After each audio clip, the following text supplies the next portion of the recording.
така, колеги, добре дошли на днешната кръгла маса на темата изкуствен интелект и киберсигурност. Тъй като панела ни е натежава от гледна точка на киберсигурност, затова сме го сложили на второ място. Но позволете ми да представя днешните панелисти.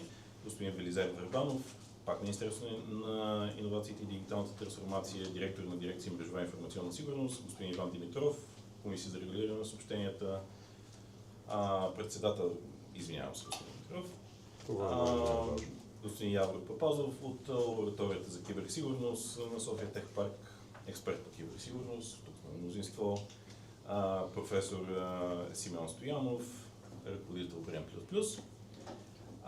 господин Красимир Коцев, изпълнителен директор на SOSCyber и господин Станислав Паранов, изпълнителен директор на Productivity България. Така, господа, нека по старата традиция да започнем отляво надясно, така че да ви помоля да се представите и да кажете по няколко думи. Здравейте, казвам се Явор Папазов. Както беше споменато, съм експерт по киберсигурност, занимавам се с изследвания в областта.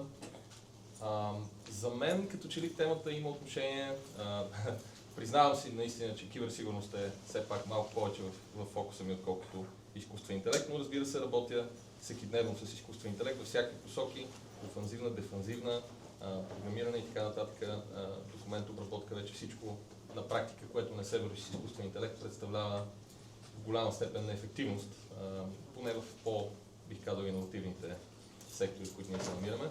За мен, може би, най-важният въпрос, който си струва да помислим е какво може да направи бизнеса така, че да не изостава назад. В смисъл на ситуацията е такава, че атакуващите ще използват изкуствен интелект. Те не са ограничени от същите легални рамки и нормативни рамки, от които ние би трябвало да се ограничаваме.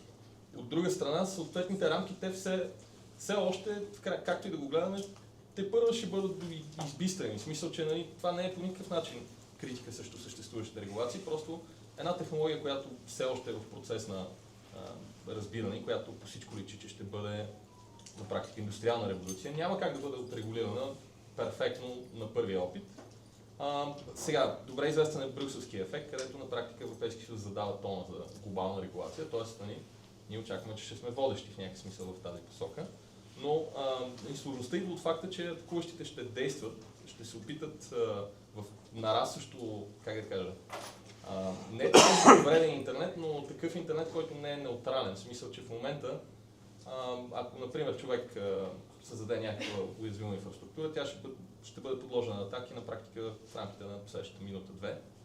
Много от тях са доста силни. Как да се защитиме, как да направим така всъщност, че да може бизнесът ни на първо четене да продължи да работи и на второ четене да бъде в крайна сметка конкурентоспособен. Защото не всяка компания в крайна сметка иска да бъде лидер в областта на изкуствения интелект и безспорно не всяка компания може да си позволи да прави някакви огромни инвестиции в тази сфера. За мен това е интересният въпрос, как ще оцелеят по-малките бизнеси в един климат, на интернет, който не е благоприятен вече, бих казал.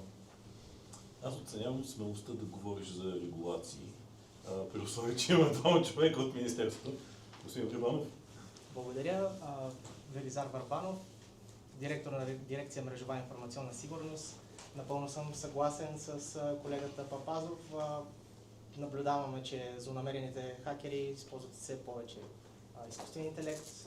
В дирекцията се намира и националния екип за реагиране при инциденти с компютърната сигурност, така че момчетата и момичетата там са в режим на догонване на всички тези напреднали стадии на използване на изкуствен интелект, но добрата новина е, че ние също внедряваме подобни решения. Machine learning алгоритми за откриване на аномалии, превенция на киберзаплахи, още преди те да са в нашата инфраструктура, откриването на аномалии в мрежовата архитектура на съответните ведомства. Тук е мястото да спомена и националната ни система за киберсигурност, където вече внедряваме над 50 конституента. Използваме механизъм на Defense in Depth, така че по отношение на регулациите, аз съм фен на това, че не трябва да приветстваме свръхрегулациите, защото това ще задуши развитието на частния сектор, който всички знаем, че е от критична важност за функционирането на държавата. Благодаря. И говорих си за частния сектор. Господин Пъцев. Аз съм Красимир Коцев, основател на SoulCyber и на Кикимора и ще ви разкажа защо споменавам Кикимора. Ние се занимаваме с офанзивна сигурност от 8 години, като основната ни дейност е да хакваме, да пробиваме системи и да правим security audit. В един момент се получи така, че работейки с различни наши партньори, видяхме, че има един много голям проблем. Нискоефективната работа в мащаб не може да се автоматизира и не може всъщност да се оцени риска правилно, да се вземат предвид всички различни фактори, които трябва да съобразиш, когато оценяваш риск в една организация. Аз си позволявам пък за риск да говоря, но риск е много важно нещо и на практика ние се занимаваме с управление на риск. Аудитирайки, хаквайки системи, крайната цел е да минимизираш риска до толкова, че да не може злонамерения хакер да пробие системата. И тогава всъщност ние видяхме смисъл да се направи система, която чрез изкуствен интелект не да ни премахне всички проблеми, а да автоматизира до 80-90% от оперативната работа на един човек в една организация. Работа, която е свързана с това да познаваш системите, да идентифицираш къде се намират, кой е техният ползвател, какви данни съхраняваш на тези системите, колко струват, колко са изложени към интернет и така нататък. Тоест, това е един огромен обем информация, който човек или група от хора, експерти, трябва да анализират. И тук аз мисля, че изкуственият интелект няма за цел да елиминира нуждата от човешка експертиза. В момента изкуственият интелект е в етап, в който е human in the loop, т.е. без човек в уравнението не може да функционира. Целта тук е да се автоматизира голяма част от нашата работа и аз в това виждам най-голям смисъл и на това съм си отдал последните години, така че аз също правя киберсигурност с много силен фокус в автоматизация на киберпроцеси. Благодаря. Господин Опаранов. Аз се казвам Станислав Опаранов, отговарям за офиса на Productivity в България.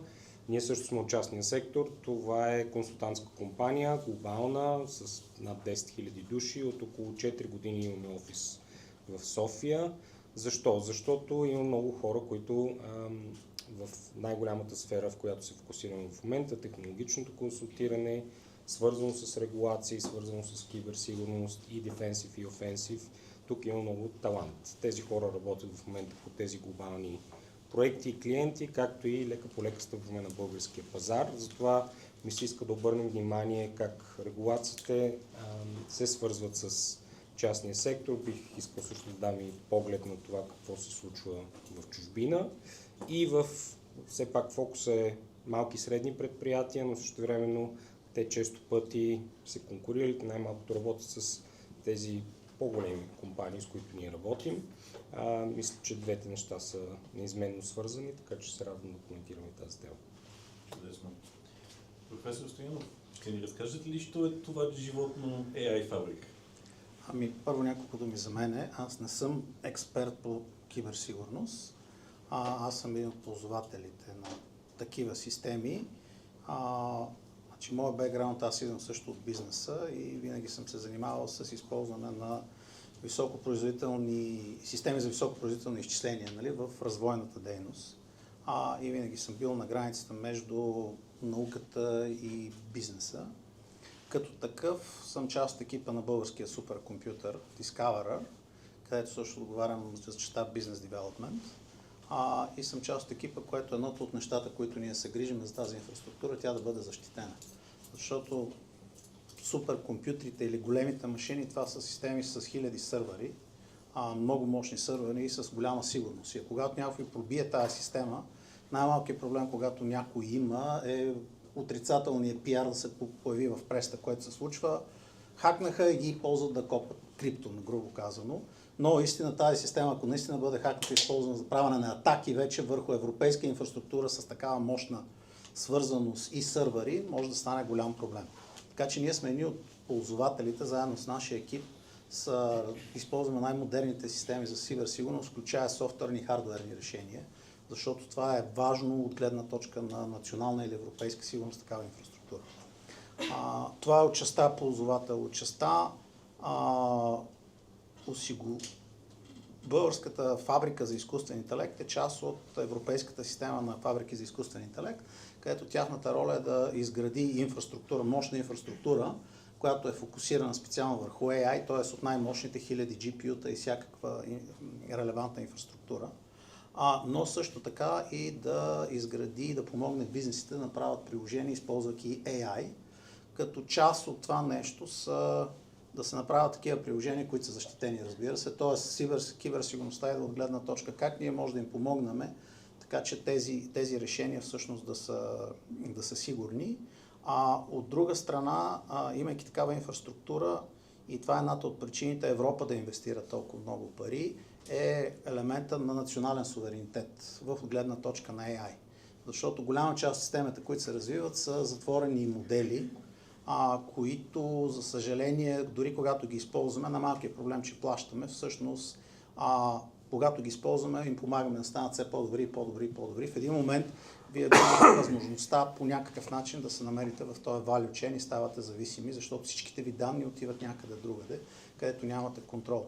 Така че от наша гледна точка и от гледна точка на Европейската комисия е много важно да има инфраструктура, на която ние може да пускаме големи модели, включая насочени за киберсигурност, които са или разработени в Европа, съжаление такива по ред причини няма много модели, или пък да използваме модели с отворени тегла, значи тук много хора казват отворен от open source модел, те не са open source, те са open weight models. Такива разработени от други страни, най-често Китай, които са достатъчно мощни и които вие можете всъщност да ги оперирате на локално ниво. Първият проблем, който възниква, бъдете сигурно, направете така, че те са защитени и част от информацията, която ги ползвате, не изтича където не трябва. И другото, как тези модели могат да се използват част в процеса на автоматизация или пък да бъдат дообучени в областта на киберсигурността, така че съответно те да почват да се конкурират. Това, което се случи преди няма и 2 месеца. Тези хора, които се занимават в тази област, Anthropic, пуснаха един модел, т.е. казаха, ние направихме един модел, който се казва Mythos, който е специализиран в областта на Cyber Security, но той е толкова мощен, че вие няма да го пуснем на общата публика, защото самия модел, докато е трениран, е открил много важни пропуски в операционни системи, които ние ги използваме навсякъде, във всички операционни системи, които са така наречените Zero Day. Значи, те направиха консорциум от няколко от най-големите американски компании, което се казва Project Glasswing, където казаха, ние ще ви дадем достъп до този модел, така че вие да можете да тествате вашите системи, които предлагате, така че те да са сигурни, защото това, което се случва, може да компрометира цялата национална сигурност. Говорим за най-разпространените операционни системи.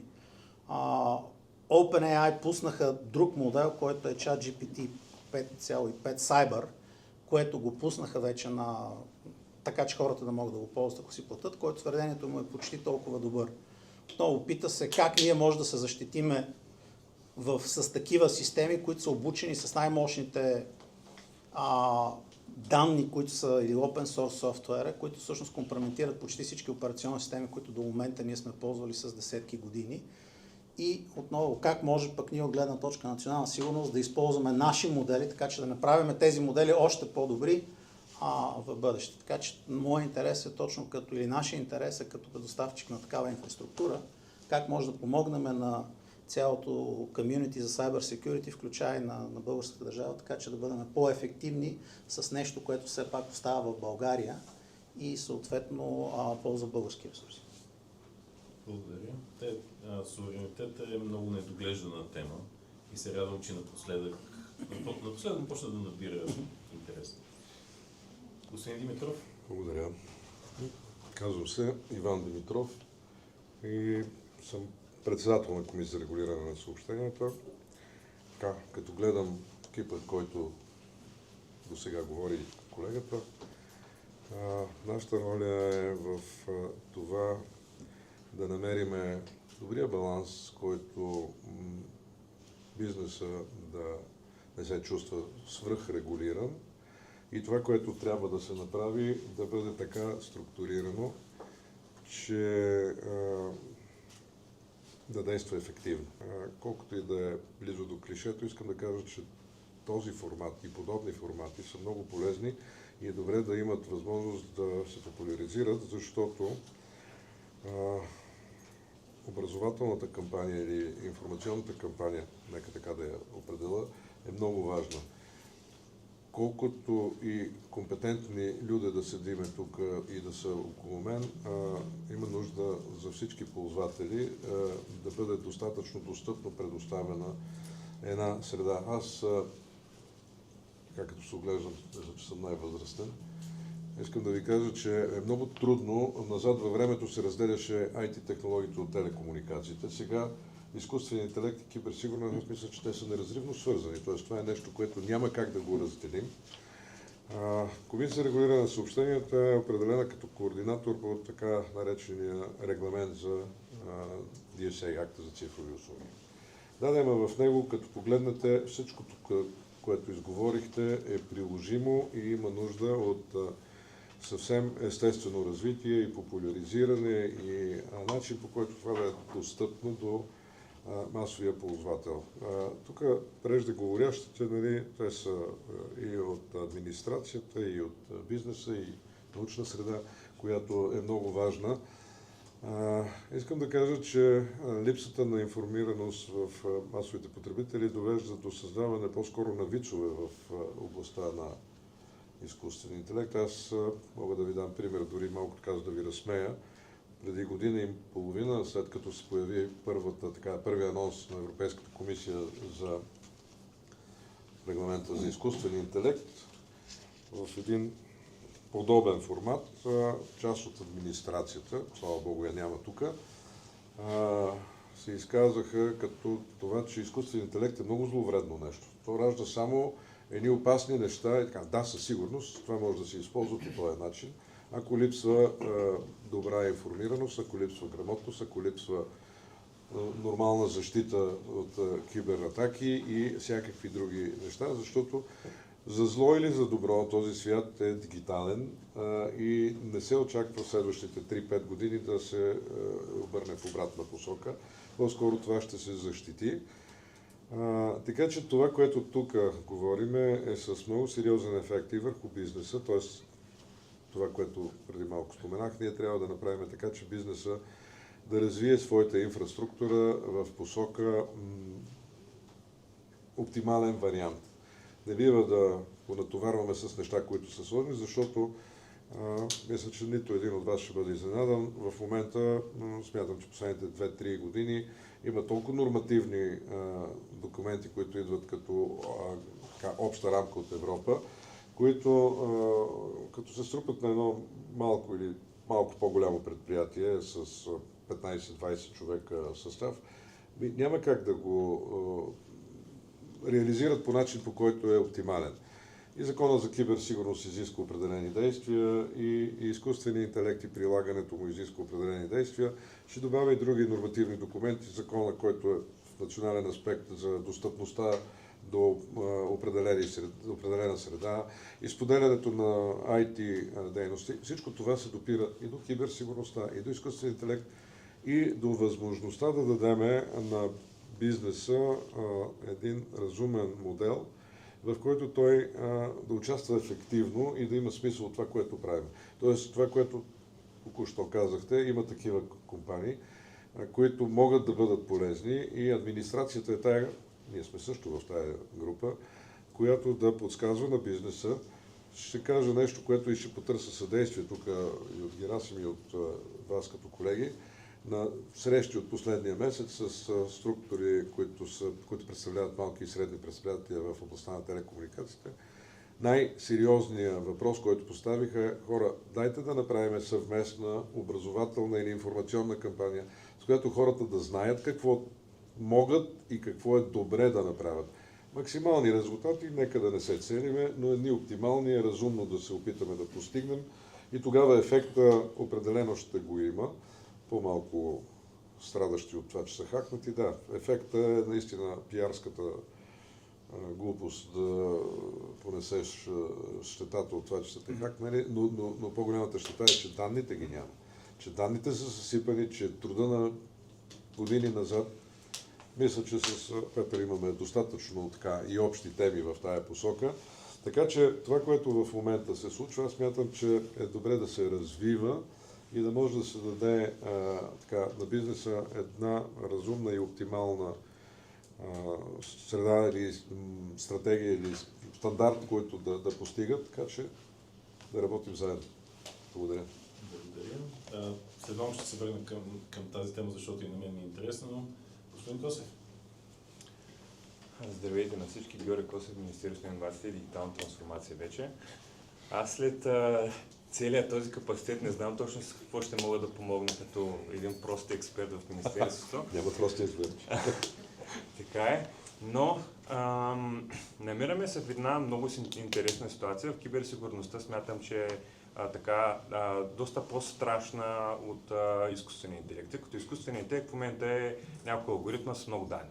Нищо повече. Все още няма истински изкуствен интелект, който да може да мисли в смисъл, в който хората мислят. Напоследък почнаха да се появяват много Agentic AI, които почват да приличат на не тази топка, която е там картинката, няколко различни аспекта, които заедно правят нещо, което повече прилича на изкуствения интелект, но това не е толкова страшно, колкото квантовия свят в киберсигурността и той напредва. В момента, в който почнат да излизат квантови компютри, които са могат да работят в стайна температура, като мисля, че китайците вече имат такъв, който работи с фотонни кубити, което е изключително страшно, тъй като всички системи в този случай, в който те успеят това нещо да работи, стават обсолит и могат да бъдат пробити. От тази гледна точка това е все още далеч, не е толкова страшно. Самата роля на държавата, каква е, къде се намира, е още по-интересна тема. От една страна имаш България, имаш регулации, които идват от Европейския съюз, в което изключително много държави имат своя сей, а ние като държава нямаме толкова голяма тежест все още. Същевременно имаш бизнес, особено българския бизнес, който има исторически заложби в STEM, в математика, лингвистика, вече и в IT през последните 10-15 години. Така че регулацията на цялото това нещо е много сложен процес, един баланс, който е много труден за постигане за достатъчна свобода и предпазливост. Аз съм привърженик на прави и искай прошка след това. Така че надявам се и колегите в държавната администрация да мислят по този начин. Поне колегите от Европейската комисия мислят така, тъй като и от другите държави, тъй като наскоро на 7 май беше приети омнибуса за изкуствения интелект, където те отложиха огромна част от всичките дедлайни с по 1-2 години. Така че няма да прекалявам с изказването в началото. Мисля, че въпросите по-нататък ще са по-интересни, така че нека да започвам. Благодаря. Аз всъщност искам да открия дискусията, като стъпя на нещо, което няколко от вас засегнаха. И то е, да, наистина имаме традиции. Ние произвеждаме прекрасни инженери, произвеждаме прекрасни програмисти, печелим награди. Но преди известно време излезе Евростат и всъщност резултатите бяха доста трагични. В България под 9% от предприятията използват изкуствен интелект. Вече колко години излезе на пазара и това е нещо, което се е наложило. И всички ние твърдим, че ако не използваш изкуствен интелект, ти всъщност изоставаш и пазара ще те задмине. Под 18% от предприятията ползват облачни услуги, което облачни услуги всъщност има от колко години. Така че искам да хвърля ето този въпрос към капацитета, който се е събрал тук. Защо? Защо се случва това нещо, при условие, че имаме толкова прекрасни инженери и толкова прекрасни хора? Защо българският бизнес някак си не ги препознава? Всички потребители ползват изкуствен интелект, което обаче не означава, че всички фирми ползват изкуствен интелект. И това е една много опасна разлика. Аз това казах. Да, но това е една много опасна разлика, която понякога се пропуска. Тук бих се включил от практиката, тъй като ти си запознат с нашата платформа, може да работи без изкуствен интелект и с изкуствен интелект. В многото разговори с потенциални потребители всеки път, когато стигнем до изкуствен интелект, получавам въпроса: добре де, изкуствен интелект, ама какво се случва с моите данни при това положение? Дали без изкуствен интелект, ясно, on-premise инсталация, данните си седят там на един сървър, който ти си контролираш, всичко точно. Изкуствен интелект означава тези данни ходят на много места в интернет и ние не знаем къде, така че тук идват две неща. Първо, липса на информираност и на образование как и къде и какво се случва с тези данни. И втората тема е страх. Ние се страхуваме данните ни да отидат в било то в Google, в Microsoft, OpenAI, и въпреки че те така или иначе са там, всички наши данни са там, но по някаква причина се притесняваме през agentic решението данните ни да стигнат отново там. Защото, нали, отново този страх е породен от невежество. И много често, аз казвам, да, ама това ще ви подобри процесите. Нали. В крайна сметка ще ви позволи вие да управлявате риска много по-ефективно и от 4 човека екип, които се справят с проблемите за 6 седмици, вие ще сведете 2 човека екип, които ще правят оперативна дейност и 2, които вече ще правят стратегическа дейност и в същия момент ще управлявате процеса за 5 дни. Да, ама данните ще ходят горе при изкуствен интелект, така че не мерси. Така че от практиката това е всъщност примера, който аз съм видял. Може ли аз също да добавя нещо? Значи първо, като видим тези цифри, има много прост популационна динамика, да видим всъщност какво трябва да очакваме. Да кажем, ако фирмите ги разгледаме средностатистически независимо по света, защото има тонове такива изследвания за дигитализация, така нататък и горе-долу винаги излиза едно и също. Те казват нормално около 30%. Защо? Защото 1/3 от фирмите в начален стадий и те не могат да мислят за дигитализация, те мислят за оцеляване. Средните фирми, когато стигнат до някакво ниво, вече трябва дали законово или така да почват да мислят. Големите фирми вече го правят. Така че, нали, то деца вика е прост баланс в стадиите на развитие на фирми, малки, средни, голями. Другото нещо е специално за изкуствения интелект. Нали, това е което въпроса. Много фирми всъщност, трябва да се прецизира въпроса, ползват или не. Смисъл, първо, ползването на ChatGPT, това отдавна вече не е ползван изкуствен интелект. Друго е да кажем, ако фирмата ползва Office, тя не знаейки ползва изкуствен интелект. Почти всяко приложение, което се ползва, то е на базата, за него седи. Така че тези числа първо трябва да се видят внимателно, второ да се види, се направи една проста математика, да се види това толкова ли е страшно. И третото нещо, което е важно, за големите фирми в един момент, нали, вече става въпрос, да, облак, обаче имаме чувствителни данни, има доста скандали, които се случиха и с така да кажем, с други държави и фирми, което те всъщност откровенно по повод национална сигурност и така нататък се злоупотребява с данни. В една голяма компания не е никак тривиално всъщност вие да имплементирате изкуствен интелект, на който е да било голяма компания, защото IT отдела казва какво е сигурност, какво се случва с нашите данни, имаме ли договор специфичен, така че нашите данни гарантирано няма да се използват, дори да дойдат трибуквените агенции и да кажат, ние трябва да знаем тези данни, как ще ни защитят. Така че процесът в големите фирми всъщност е много тромав и отнема страшно много време и не е никак тривиално се ползват облачни решения, особено когато са извън Европа. Другото важно нещо, което идва, за някакви малки прости решения, on-prem решенията вече не са адекватни по проста причина, че хардуера, който трябва да се сложи да оперира вече някакъв що-годе читав модел, е такъв, който е доста значим за една средна фирма. Говориме стотици хиляди долари, който една фирма не може да го натвари, де-факто. Той не може да се използва. Много вече става въпрос като инфраструктура, каквито са фабриките, как може да се направи инфраструктура, която се намира в нашата държава, която ние контролираме достъпа и може да гарантираме какво се случва, как може да го използваме този софтуер по начин, по който да имат големи модели, които да са споделени и все пак защитени между хората, които го ползват. Така че това е другата част и аз тези 18%, честно казвам, си мисля, че са доста прилично място, защото повече от 30%, освен като се изключи аутлайери, отново зависи кой как задава въпроса. Благодаря за тази гледна точка. Само исках да изкоментирам, че всъщност IT прави пълен кръг. Започна от големи компютри в едни отделни сгради и се връщаме отново на големи компютри в едни отделни сгради. Така ще продължава. Първо да се съглася с професор Стоянов. Мисля, че доста с него сме на една вълна в това отношение. Наистина, според мен, не можем да очакваме в България изведнъж 100% от... Не, ясно е, че 100% е хипербола.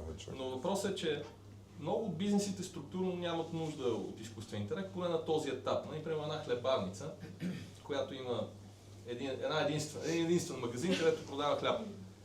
Да, в някакъв момент, по всяка вероятност, ще бъде по-изгодно част от функциите да бъдат разхвърлени на изкуствен интелект, но на този етап и сега не искам това, може би звучи прекалено екстремно, но някаква част от икономиката в България живее в, да го наречем, икономически резерват.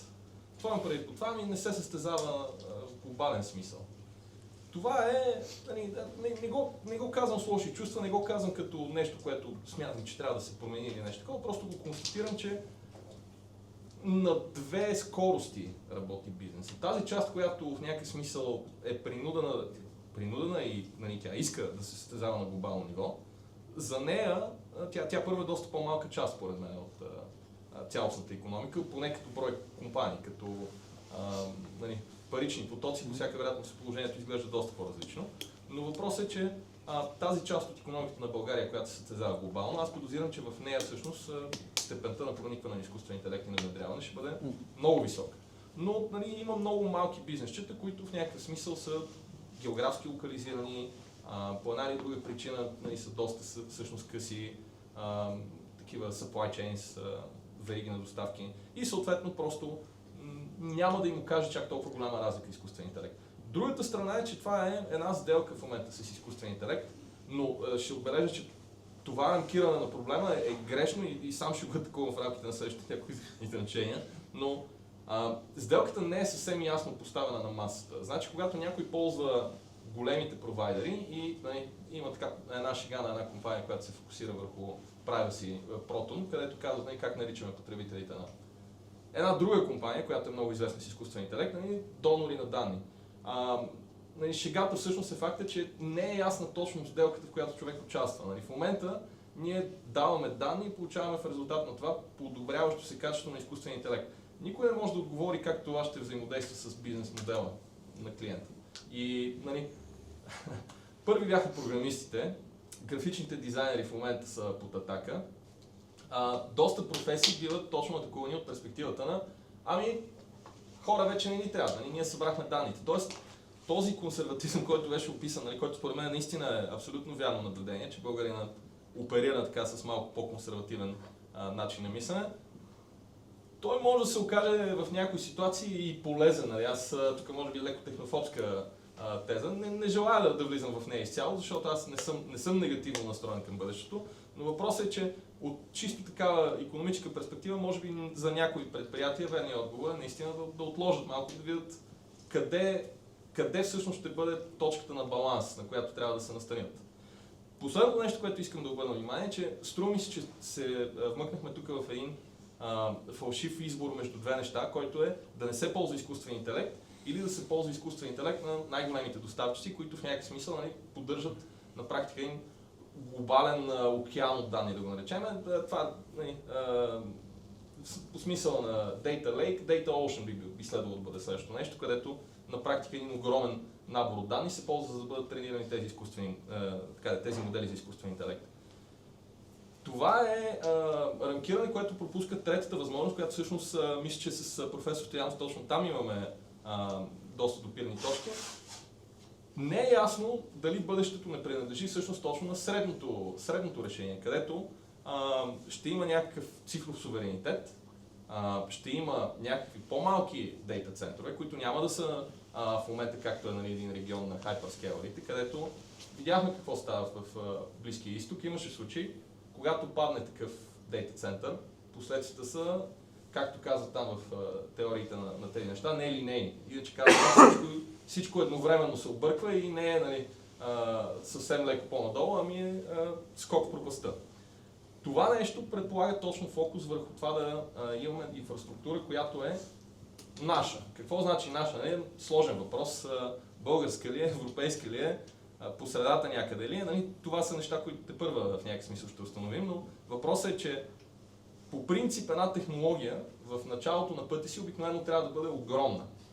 Докато зрее, може да стане по-малка. Значи започнахме очевидно с ChatGPT, който в някакъв смисъл на този етап можеше само OpenAI да го оперира, просто защото е изключително специализирана услуга. Но сега сме в епоха, където да, наистина, резултатите няма да са едно към едно, но въпросът е, че с доста по-малки изчислителни ресурси може да се постигнат впечатляващи резултати за конкретни сценарии.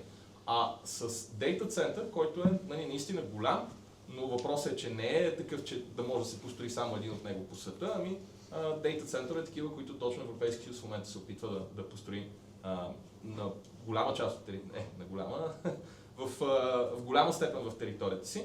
На такива Data центрове могат да работят всъщност сложни модели за изкуствен интелект, които да ни докарат и производителност и качество на резултатите, която е близка до върховите постижения. И основното обещание всъщност на този модел, на суверенния изкуствен интелект, и аз говоря за това, защото преди година имах проект, в който участвах, имах удоволствие точно да се занимавам с сигурността на AI облак, Sovereign AI облак, т.е. такъв суверенен облак за изкуствен интелект. И там точно това е всъщност основното обещание. Не даряваш данните. Не приемаш точно тази ненаписаната част от сделката, защото тези данни не се ползват за трениране и това може да бъде валидирано, защото въпросният Data Center, примерно, един от примерите беше буквално Data Center, който не е свързан с интернет. И не можеш просто да отидеш там и да напишеш създай ми нова виртуална машина. Това се върши от оператори, които са на място. Сега, това беше доста екстремен use case и не мисля, че това е универсално бъдещето, но да имаш доверието, че данните ти не са нещо, което просто ще бъде взето и ще бъде ползвано без твоето съгласие, това ми се струва на мен, че ще бъде един от фундаментите на каквато и да е така по-стабилна итерация на системите с изкуствен интелект.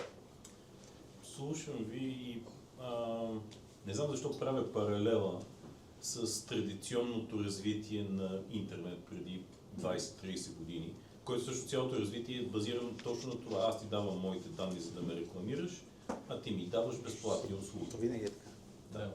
Така че всъщност изкуственият интелект, аз ти давам данните, ти ми даваш услугата, е, може би естествено развитие. Но не е много по-различно. Да. Но господин Опаранов, аз към вас искам да задам въпроса, тъй като вие имате опит не само в България, и в други държави наоколо. Не изпадаме ли в синдрома на малката държава тук? Това ще да е много коментар. Малко да разпалим дискусията. За мен тези 18% са притеснителни и дори страшни. Твърде са ниски. Имате едни книжки сме оставили на столчето, които са големи компании, глобален мащаб наши клиенти. 80% от тях в момента активно ползват Enterprise Grade AI решения за вътрешни процеси. Мисля, че 60 или 70 е почна точната цифра. Вече имат Agentic Workflows, внедрени и работещи. Тоест 18 спрямо 70 и 80 за мен е притеснително за България. Вие споменахте, че тези, които се конкурират на глобалния пазар, най-вероятно всички използват. Аз бих казал, да, но корелацията не е causation. Най-вероятно се конкурират на глобалния пазар, защото използват. Малката хлебарница, мисля, че тук особено на темата малки и средни предприятия, разбира се, че не е необходимо да развива модел, който не знам, да предсказва колко баби ще влязат сутринта, защото те най-вероятно знаят с точност колко хляба ще продадат. Но елементарни неща, като например 10-те доставчика, всеки месец най-вероятно на човека, който си управлява, му отнема половин ден да си обработи фактурите, да си ги вкара. Ако може да използва Copilot или който и ChatGPT, това са ми 10-те фактури, всеки месец ми изготвя един payment файл, за да мога да си го пратя на счетоводителката. Също е употреба на изкуствен интелект, който може би ще предотврати тази малка хлебарница да бъде изядена от все по-глобалната икономика, в която работим. И да дойде веригата хлебарници, които ще са просто с по-ниски разходи, дори от малкия хлебар в малкия град. Това произлиза за мен от липсата на облачни услуги. На местния пазар с някои клиенти доста големи, включително и банки, все още са on-premise. И отговорът е често пъти точно това недоверие, къде ми отиват данните. И моят личен въпрос беше на вас, ви притеснява, че данните ви отиват в Microsoft Cloud. Ами да, кой знае къде отиват. Това е отговор. Което 2026 година не е сериозен отговор от голяма организация за мен. Факта, че даряваме данни, когато говорим за Enterprise употреба на AI, дали ще е с OpenAI, дали ще е с Anthropic. Сега, зависи как са написани договорите, но просто не е вярно, че данните на компаниите се използват за трениране на модели. Това не е така.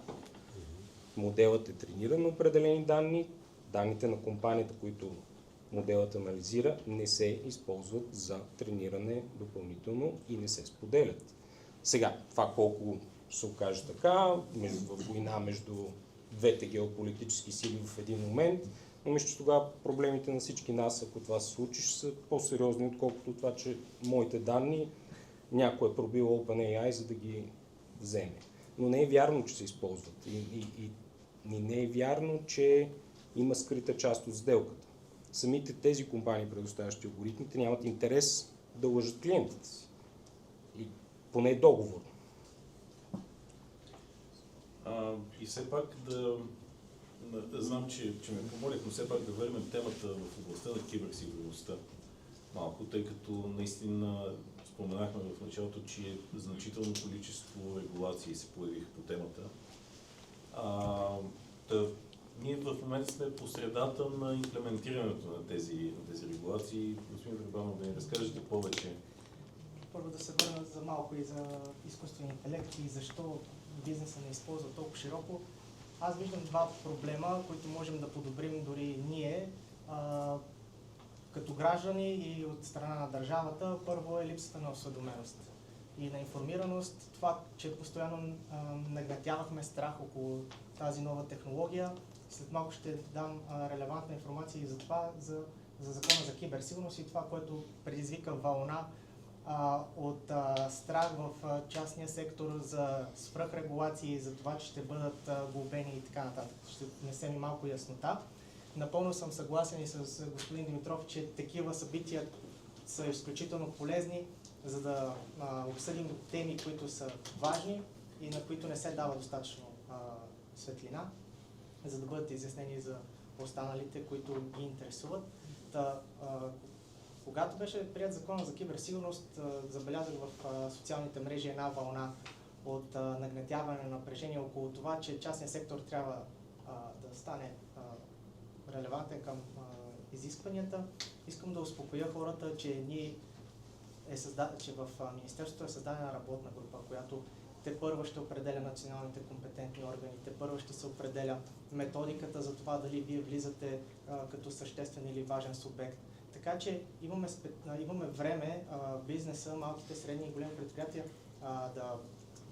да направят тази оценка на риска, която споменаха и колегите, да оценят всички активи, които имат и след това да се премине. Много често се говори за санкции. Аз не съм привърженик на тази част, защото не е необходимо да се стига до там, когато си свършим работата преди това. Споменахме и за НИМИС, която сме в момента е в процес на разработка, но хубаво е да се спомене и че има още една нормативна директива, това е по член 3 алинея 3, където с КРС ще работим съвместно за създаването, така че и ето такива събития са полезни да се срещнем и с хората, с които тепърва ще започнем работа в това отношение. Има какво да се желае, но хубавото е, че имаме и време, за да постигнем тези неща. И тъй като вие си пожелахте да се срещнете с хората, нека да го направим на практика. Нека да превърнем тази кръгла маса в истинска кръгла маса към въпроси от залата, тъй като със сигурност ние имаме доста интересни теми и доста можем да поспорим, но ако някой проявява интерес и иска да зададе въпрос, сега е вашия момент, тъй като имаме още малко време. Явно нашата публика е стремежлива. Има въпрос. Здравейте, бих искал да попитам, очаква ли се някаква регулация или мислите ли, че трябва някаква регулация относно къде отиват данните ни, когато използваме AI, защото наистина това е проблем. който ще има ли някакво решение в скоро време? Има ли новини около това? Очаквате ли да има такова решение? От моя гледна точка това е тясно свързано с как Европа, Щатите и Китай ще се разберат относно... Сега, много е впечатляващо, че Тръмп и Си не споменаха думата и темата AI сега като се срещнаха. Европа забави голяма част от Омнибус. Защо? Защото осъзна, че сами се спънаха с прогреса и с състезанието с Щатите. От друга страна, това, което се случва, този разрив между Щатите и Европа, неизбежно ще доведе до това Европа да иска да е по-суверенна и споменахме, че тази тема набира скорост. И Discoverer и цялата HPC система е част от това. Може би ще стигнем до един, тук си измислим, може би ще кажете, но в един момент, подобно на, не знам, GDPR, освен ако не е в европейски дейта център, не може да се ползва в предприятие, което доставя услуги на европейски граждани. Може би това ще е далече бъдещето, но не звучи супер странно. Например, ако AI ползва личните данни на европейски граждани, няма право да е извън Европа. Нещата, тук нали, ще се върна малко, отговаряйки на ваши въпроси от предишните коментари. Едната част е физически данните, които са като данни, които ние използваме, за да изкуственият интелект да ги резумира, да направи нещо с тях. Физически, често аз съм абсолютно съгласен, големите компании, това им зависи бизнеса, големите клауд провайдери, да възможно по най-сигурни начини, гарантирано, освен ако някой не проспи, често пъти става и човешка грешка. Нали, имаше много примери за това как хора, работещи в компании, в един момент не са си изключили частта да не се ползва, са изпрещяли много важна информация, която след това излиза по някакъв начин. Нали, смисъл, човешката глупост няма край, нали, изкуственият интелект, това нещо никога няма да го спре. Но те правят много възможно да се ограничи използването на данни за обучение на тези модели. Но това е малка част от картинката. Първото, което е, че почти всяка голяма международна компания, тя отговаря при своите инвеститори. Нали, тях, повярвайте ми, нали, работил съм в такива компании, начина да влизане в договорки, нали, това, че Google и Microsoft е гарантирано, това не е достатъчно за IT отдела, защото ако не дай си Боже нещо стане, нали, много неща са заложени и на пазара, и на масата, така че хората си правят собствени преговори, собствени договорки и това отнема страшно много време. Затова, нали, примерно в големите компании доста се забави имплементирането на AI от гледна точка, че те искат да са възможно най-сигурни. Но използването на данните е малка част, дали то влиза за трениране. В момента се случва нещо много по-важно и Anthropic го направи в много явен вид. Това е така наречения in-context inferencing. Тоест, ние дори да казваме не ползвай моите данни, начина по който аз обучавам модела и казвам от начините, в които ти ми даде, аз избирам този. Направи тези стъпки, еди какво си. Това е чисто алгоритмично, ако искате workflow, който съответно те не използват нашите данни, но ние обучаваме системите как да станат по-добри и по-добри. Така че дори без да използват кода, който примерно програмистите искат да се генерира и да се анализира, системите, нали, всъщност те се обучават да се държат все на по-високо иерархично ниво, за да могат да се държат и да взимат решенията като програмисти. Всъщност това направи, това е flywheel на Anthropic. Дори да не ползвате специфично вашия код, вие обучавате системата и с всяка версия той става по-добър и по-добър и се държи по-близо до това, което очаквате от senior или вече, нали, примерно цял software stack developer.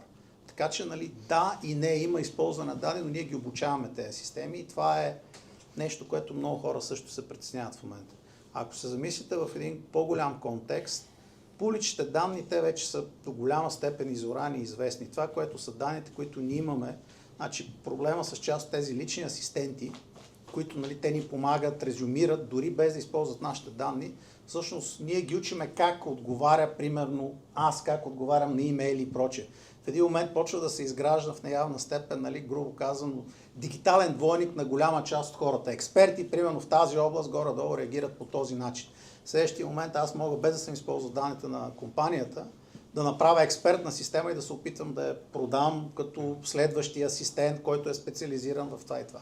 Така че, нали, трябва да се внимава малко повече и затова е част от притеснението на хората. От гледна точка на акта за AI, тук също няма да се съгласа много, защото си направих труда да го прочета. Акта за AI е може би от малкото закони, който е правен в Европа, рестриктивен закон, който е правен все пак с някаква мисъл и от експерти.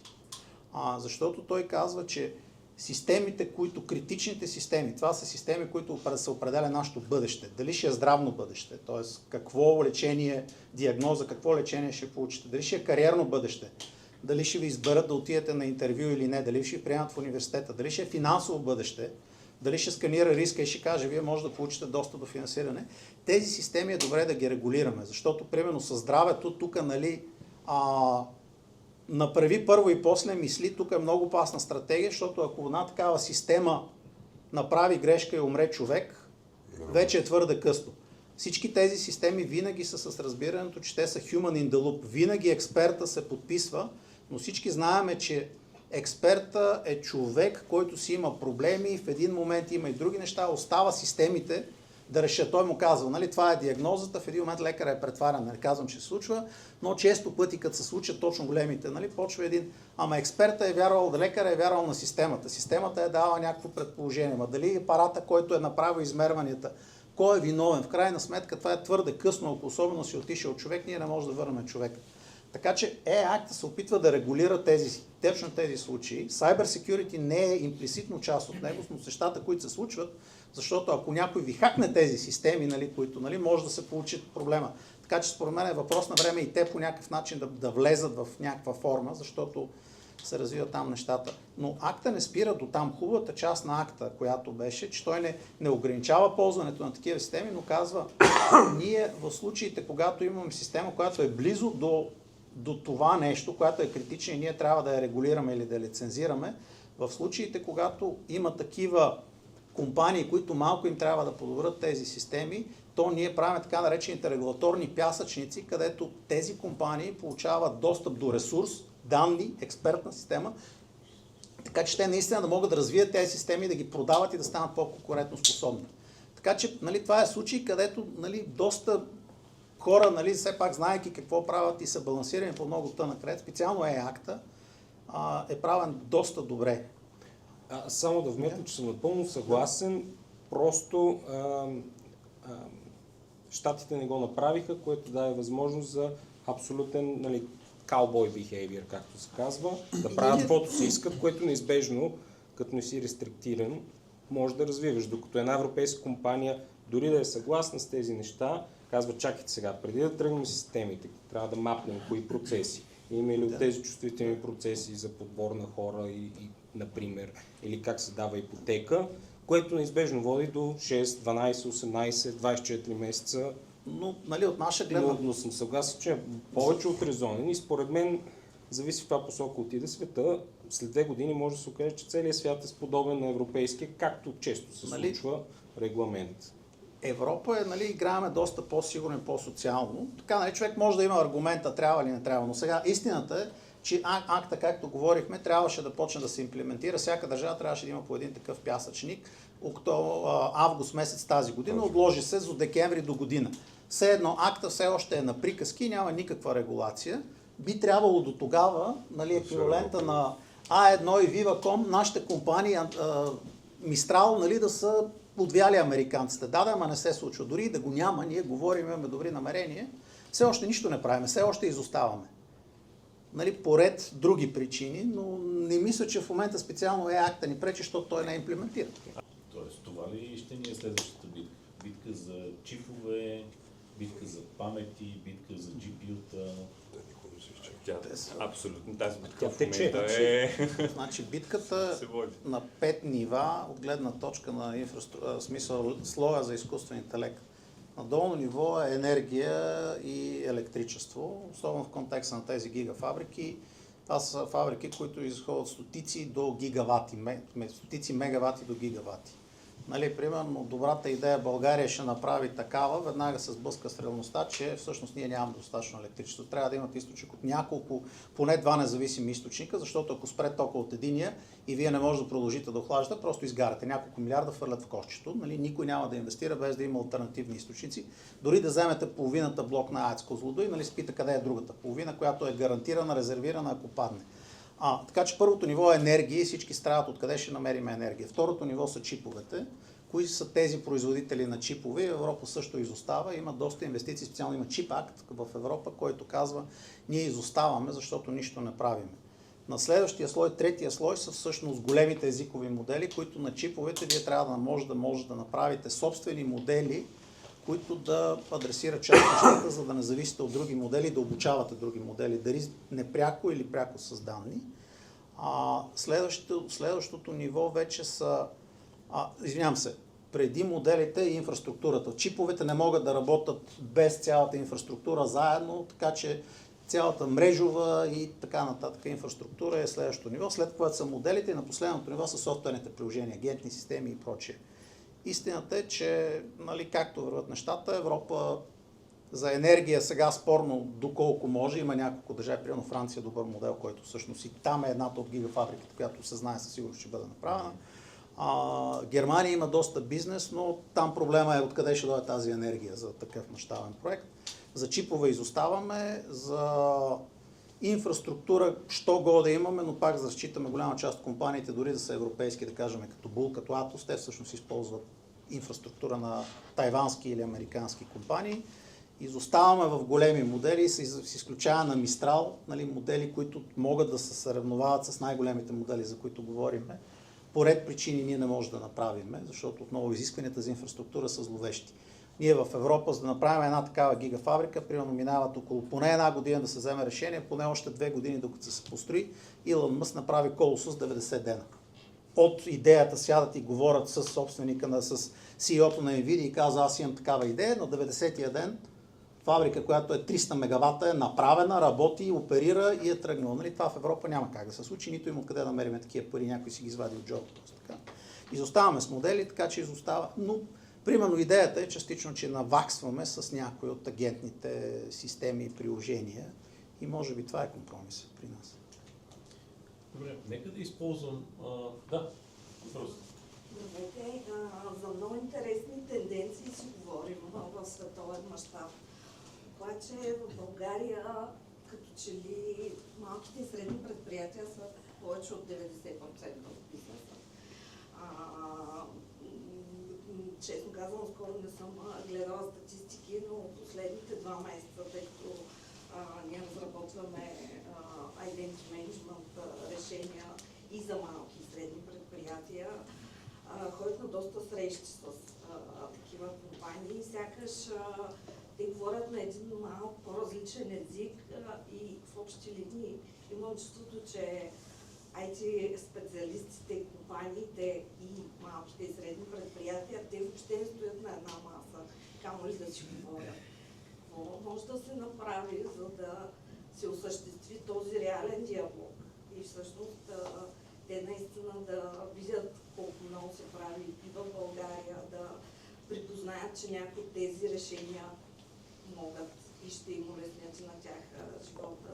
Защото ви казахте за хлебарницата, но малки и средни предприятия, това са предприятия до 250 човека, т.е. примерно Shelly Group също би трябвало да е средно предприятие, предполагам. Така че не винаги говорим за толкова микропредприятия. Това могат да са и фабрики, логистични компании. В НИС-2 има доста сектори, които са засегнати. И тези хора в момента, предизвикани от тази законова рамка, се чудят това доколко е тяхното решение. Как да се случи този разговор? Много благодаря. Всъщност, буквално ми взехте въпрос от устата, тъй като ние наистина говорим за едни тенденции, които са така. Те се случват в голям мащаб, те се случват в света, ние не можем да ги променим. Но нека да ви предизвикам и да ви върна в началото на нашата дискусия. Малък и среден бизнес в България, както чухме, дори не толкова малък. Какво може да направи на практика, за да се възползва от ситуацията? Всички вие работите в областта на киберсигурност и изкуствен интелект. Дайте вашия инсайт, един малък и среден бизнес, какво може да направи? Тук аз бих се включил, тъй като това, което ние правим, пък е именно насочено към малък и среден бизнес. Защо? Защото в един enterprise сегмент, ако така можем да го разгледаме, там всичко е толкова сложно, бавно, тромаво, че на практика времето, което е необходимо и усилията да се внедрят някакви AI процеси в автоматизиране на данни, на анализ, на обработка, на корелация на данни, е много сложен процес. И там обикновено вътрешно се наемат екипи, които години наред подготвят предварително средата, за да може да се променят процесите. Нали? Просто е в по-големите организации е много тромава структурата и там не можеш да промениш нещата с темпото, с което се развиват технологиите. Буквално на всеки 2 седмици излиза нещо ново, а пък ти като голяма компания, на тебе ти трябва 2 месеца само за да обсъдиш с борда, с C-level, менеджери и така нататък, че ти искаш да направиш промяна по отношение на даден обем данни. И че ти искаш нещо по-умно да направиш с тях.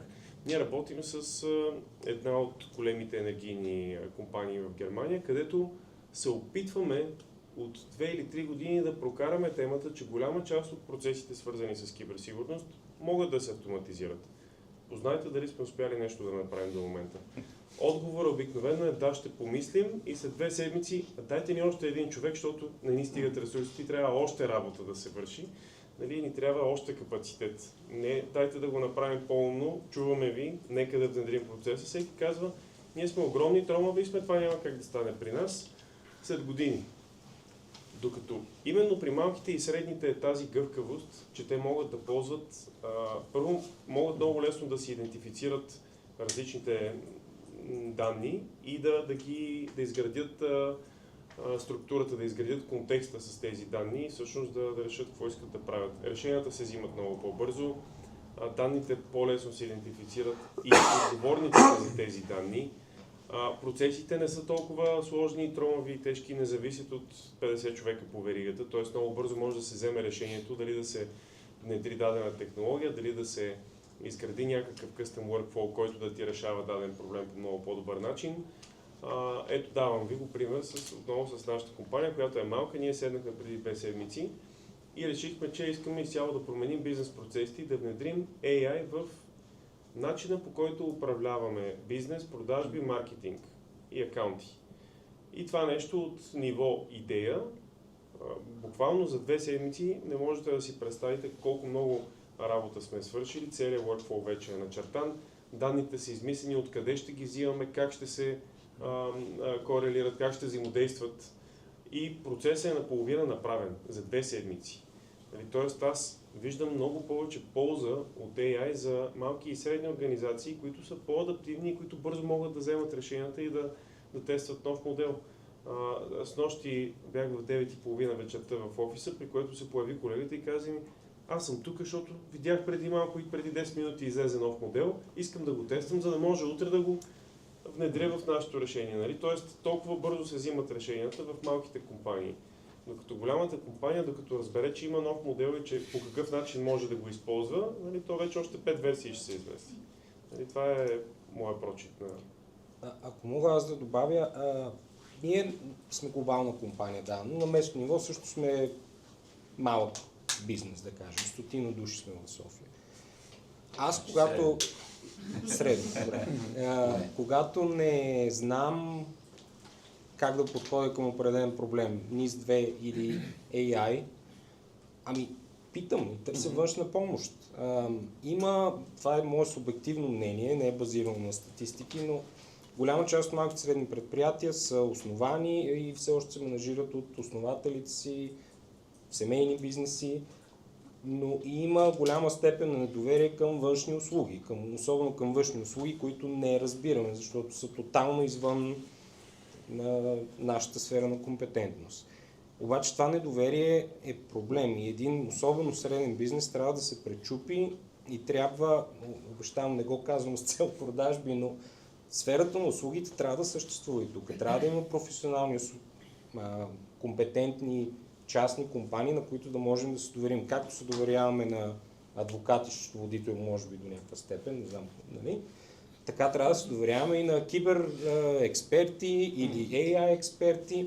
Няма как ние като малки средни. И това не е задължително да е обвързано с огромни, за всеки тип бизнес ще има правилния ценови диапазон и комплексност на услугата, но в крайна сметка как да се случи, за мен отговор е попитайте, пуснете request for proposal, обявете, че имате нужда от помощ. Има достатъчно компании, които също искат да работят не само в Германия и в Щатите, включително и ние и вие, а искаме и на българския пазар да работим. И най-хубавото е, че това ще са същите хора, които са работили в Германия, ще работят и тук. В началото на разговора засегнахме, че в България хората не вярват и нямат информация, трудно стига до тях. И затова искам да предизвикам държавата, представителите на държавата на този панел.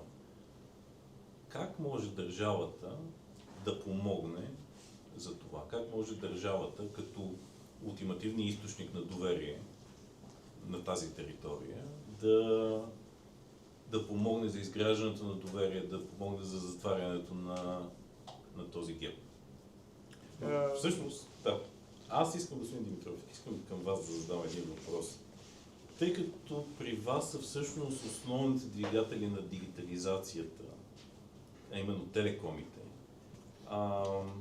ако погледнем средностатистическия българин, всъщност той досег до високи технологии има най-вече чрез телефона си. Дали не можем с мобилните оператори да постигнем някакво развитие в тази област? Ами, първо да кажа, тук се допряхме до високите технологии и до нивата на информационни дейности. Инфраструктурата, която описаха колегите, е факт, но какво от това, като не може да използва малки и среден бизнес? Тоест, тук ролята на държавата, тук колегата каза нещо, което е много важно, тоест за мен това е основата, образование и последователно прилагане на това образование. Тоест, нека да не е кампании на тая всичката история, защото ние в тази посока имаме добри резултати. Кампании, тук се спомена и за GDPR, също смятам, че беше кампанийна там историята. И много неща може да отчетеме, че така, с емоция и с желание сме ги започнали, но търпението и прилагането им с последователно усилие и така къртовски труд не е най-присъщата ни черта. С мобилните предприятия, България има 3 големи мобилни предприятия, и да, и ще добавя и Етел, те също имат резултат в това, което споменахте, използването на високотехнологични решения и това е видимо в техния бизнес.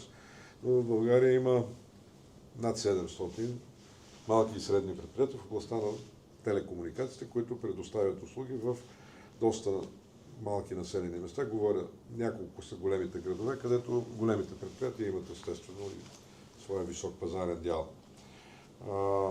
Това, което тук говорихме, нали, ще използвам примера с малката хлебарница, би трябвало държавата да създаде възможност тя да наеме среда, която да използва, а не да си купува своя инфраструктура. Смятам, че това е един от възможните варианти.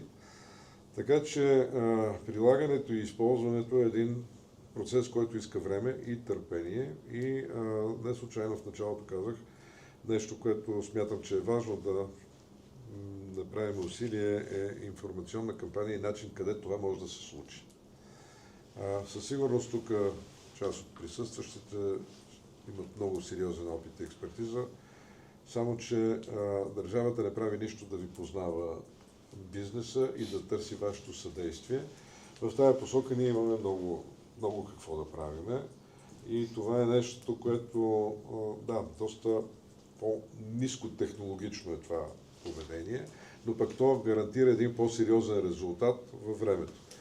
Тоест, тук се цитираха доста и научни изследвания и резултати. Факт е, че високотехнологичните решения са достъпни до не повече от скромен брой хора, които са достигнали до това високотехнологично ниво на познание. Използването е в масовия потребител и там държавата и регулатора и неправителствените организации са тези, които би трябвало да създават и среда и мисля, че по този начин може да отговорим на вашия въпрос как това ще се допре, защото малки и средния бизнес в интерес на истината са тези, които дават общата картина.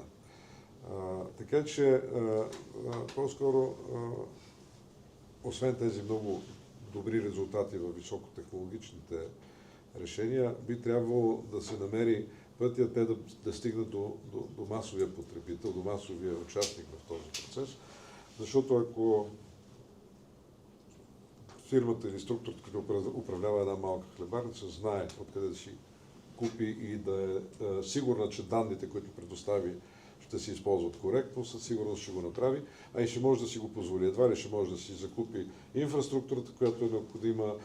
А и честно казвам, като ви слушах, това е моя любима тема, знам или поне мисля, че познавам до някъде глобалните процеси. В малката хлебарница много не им пука какъв е проблема с чиповете. И за съжаление, това е нещо, към което би трябвало държавата да се обърне, защото високотехнологичните решения ще ги има. Тук седат немалко хора, които имат много сериозни резултати, моето уважение към тях. Но ако ние не направим нещо, то да достигне до масовата среда, малък и среден бизнес, смятам, че... и нещо друго искам да кажа. Професиите, които в момента, тук става въпроси за образование, които в момента много от нас са придобили, за зло или за добро в това високотехнологично време много бързо девалвират. И една от най-бързо променящите се в тази посока професия е IT сегмента.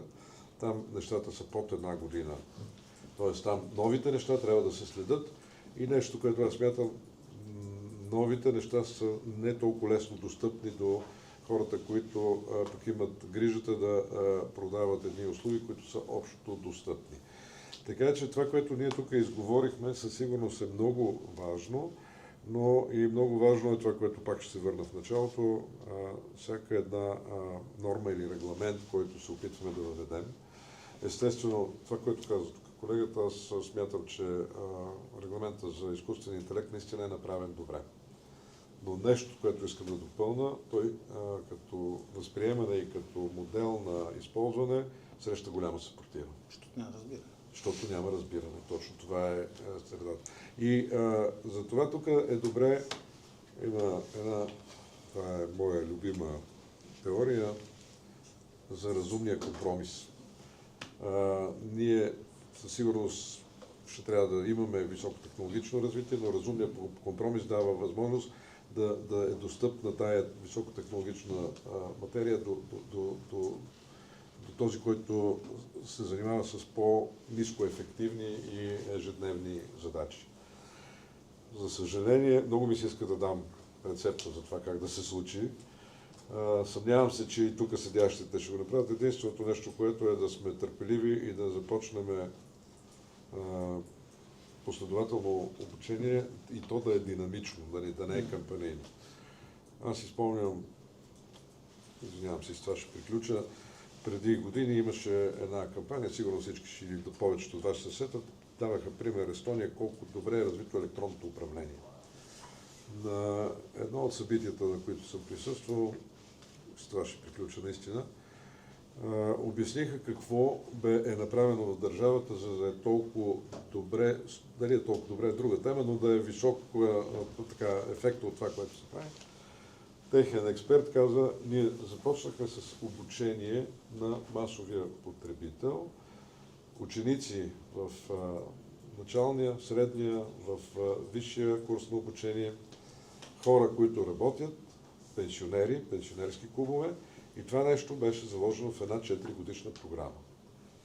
Второто нещо, което е средата, която се използва, да бъде максимално достъпна и да не затруднява потребителите. Тоест, мисля, че всеки един от вас знае, че това е едно от нещата, които кара малката хлебарница да се колебае, дали си плати високата или по-ниска цена. Така че връщам се на вашия въпрос. Да, мобилните предприятия би трябвало да помогнат и с среда, и с изграждане на инфраструктура, която е достъпна и да се направи, но тук техната роля е по-скоро да бъде в подкрепа на това, което трябва държавата да прави.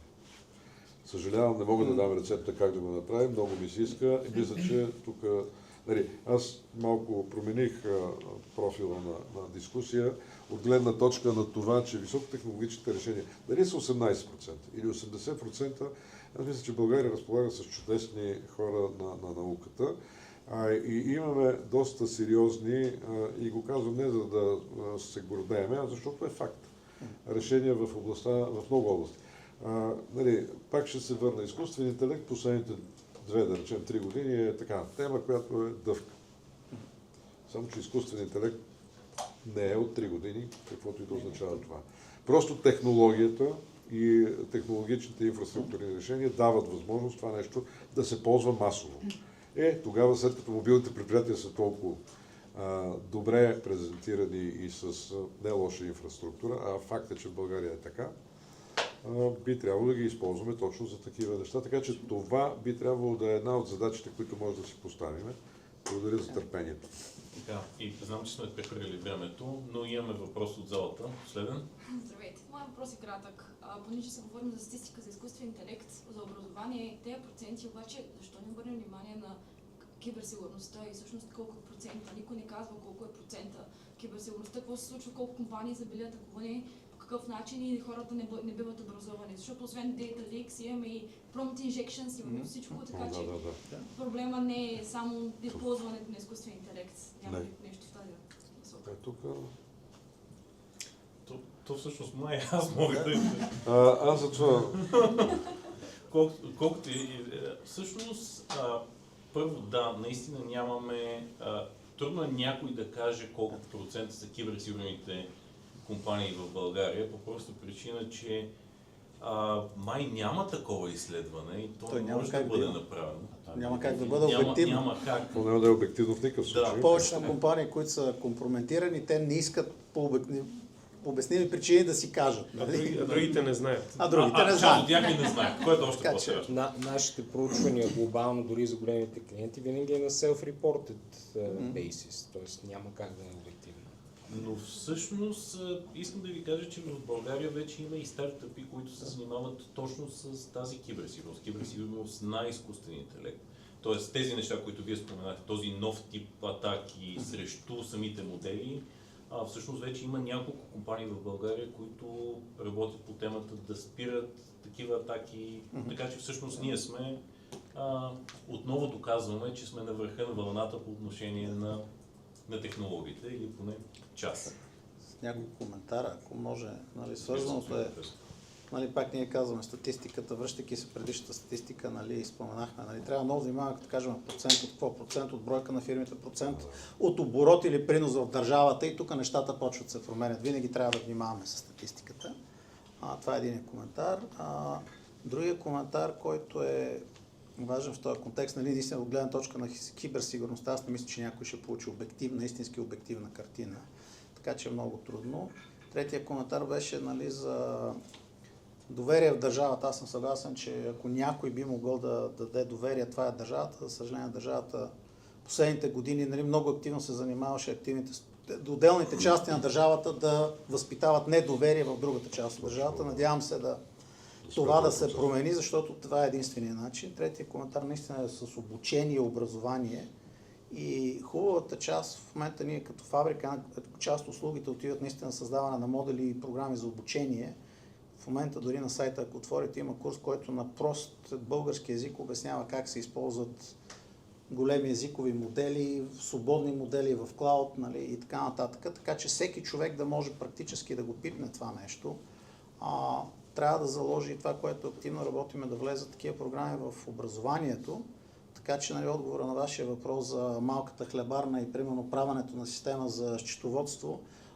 Честно казвам, в момента след много кратко образование, внучето, примерно, ако се образува тази хлебарна се оперира от баба и дядо, внучето може общо взето с един модел, дали ще е отворен или за абонамент за 10 евро или за 20 евро, да направи система, която е 90% по-добра от това, което ще предложат, нали, голяма част от компаниите и ще бъде тествана за киберсигурност. Така че това е другата част, която е хубаво, че изкуственият интелект смъква бариерата и страха хора, които не са експерти, голяма част от нещата, които трябват в момента човек, ако има добра идея какво може да направи, може доста добре да се справи. Сега, доколко е надежно, това е друга тема, но нали, затваря много често този гап и това е също така, нали, добре или лошо. И аз виждам много такива малки бизнеси, където почват хората сами, като малко се научат, че често пъти почват сами да си намират решенията.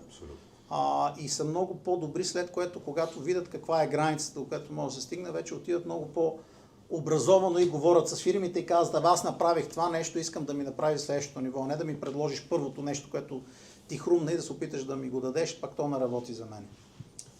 Тогава искам да се включа от частния сектор. Това, което аз забелязвам не мога да коментирам статистика, но има огромен интерес към темата LLM Security от това, което аз виждам. Семинари и вебинари, които организирахме преди време на тема стандартна сигурност, Application Security.